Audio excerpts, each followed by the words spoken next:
That's the Brooke or that gratitude guy. All right, today, self-doubt. When I think about self-doubt, I think about that little voice that's in the back of your head. We all have it. It never goes away. It's been there our entire lives, and it's always there kind of questioning things. In fact, even some days you're probably watching this video and that little voice is saying, should we even be spending our time watching this guy? Who is this guy, the Brooker, anyway? I think another way to look at it is it's kind of like the devil and the angel. I've always liked that analogy, or that example rather. The devil's going, let's not waste our time. The angel's positively moving you forward and so forth. So how do we combat that? Because it's always there. It's very insidious. It's that same voice that says, I don't think we can do this. This isn't going to work. We're not going to make it. Why are you even wasting your time? All that kind of negative talk. And it's all about self-doubt that tries to creep in. And as I say, it never goes away.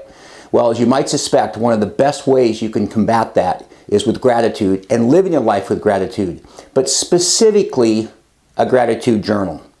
When you write things down, I've said it many, many times, if you think about it, it's like a dream. If you talk about it, it inspires you. But if you write about it, it empowers you. I was talking to my sister recently, and she was saying, well, I know you're into gratitude, Dave, and this Brooker thing, and that's fantastic, but I just talk about it. And I think about it from time to time. But I realized two things that were very critical and made a big, big distinction here. Is number one is when you write it down, it implants itself better in your brain, and you can fight off things like self-doubt. Number two is you can go back and refer to it and see what you wrote. Once you say it, what you think it floats out there, and it may or may not ever come back. It could possibly be, but when you see it, it's there as a permanent record.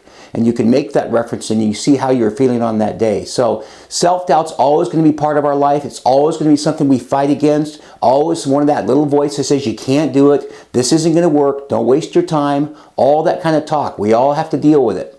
But writing that gratitude journal every day, it'll combat that big time and make a big difference. And then you can also go back and reference it and see how you dealt with it on that particular day when maybe your daily number wasn't as high as another day. And you'll see some of the things you wrote that really helped you get back on track.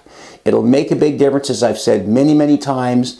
I guarantee it. Oh, I've heard that before. If you actually write in that journal every single day, you'll see huge differences and you'll be able to beat that little devil called self-doubt. That's it for today. I'll see you tomorrow. Have a very, very grateful day.